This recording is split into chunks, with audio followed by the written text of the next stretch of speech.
Nous sommes maintenant dans la Drôme, au plein cœur de la région Rhône-Alpes, avec Estelle et Rémi Cook. Vous n'avez rien d'un capitaine, Cook, mais vous êtes dans une région fort sympathique qui fait les vins du Tricastin. Oui, donc on est vraiment, nous, sur la partie la plus sud des Tricastins. Donc on a un domaine qui est à moitié encore sur les côtes du Rhône village méridionaux et on est encore sur la partie aussi tricastine sud. Donc sur ces terroirs qui permettent d'avoir des vins qui ont la richesse du sud et une expression un petit peu nordique du fait d'un microclimat un peu plus frais. Vous voulez dire par là que ce sont des vins un peu tanniques ?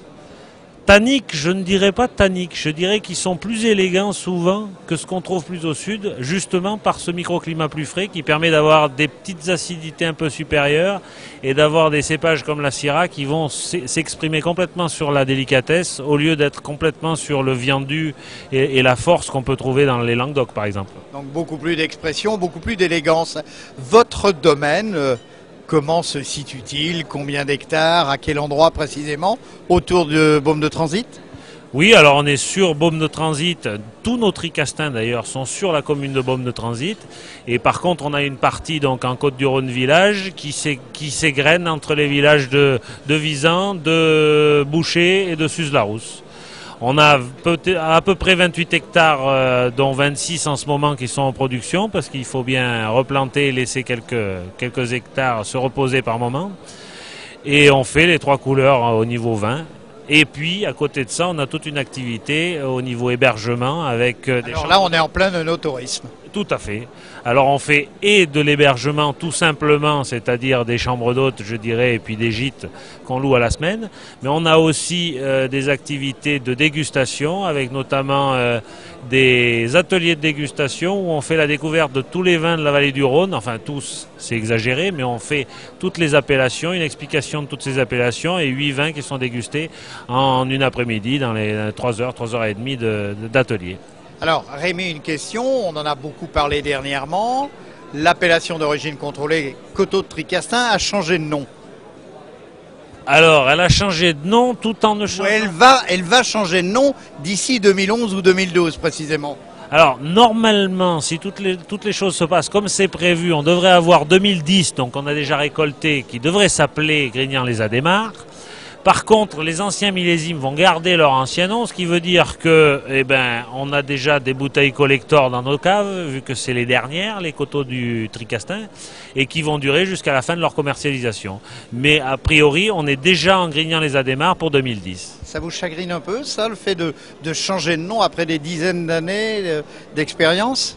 Si ça peut régler la perte de temps autour de ce souci de nom et de centrale, ça m'ira très bien. Je trouve que c'est dommage de plus appeler du vrai nom de notre région. Grignan-les-Adémars, c'est pas trop mal comme choix.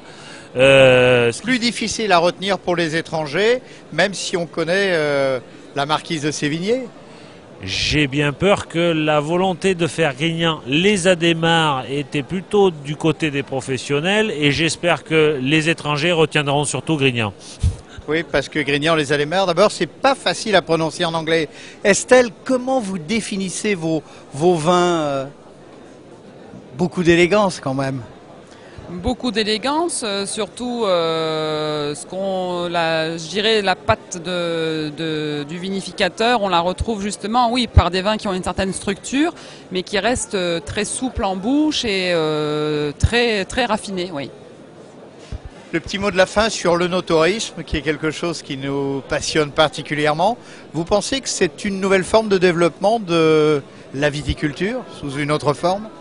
Alors moi j'en suis convaincu parce que moi je dirais que je suis arrivé à la viticulture et au fait d'être vigneron par là. C'est-à-dire que ce qui m'a donné envie d'être vigneron, c'était justement de pouvoir faire mon vin et le faire partager. Et c'est ça le no-tourisme avant tout.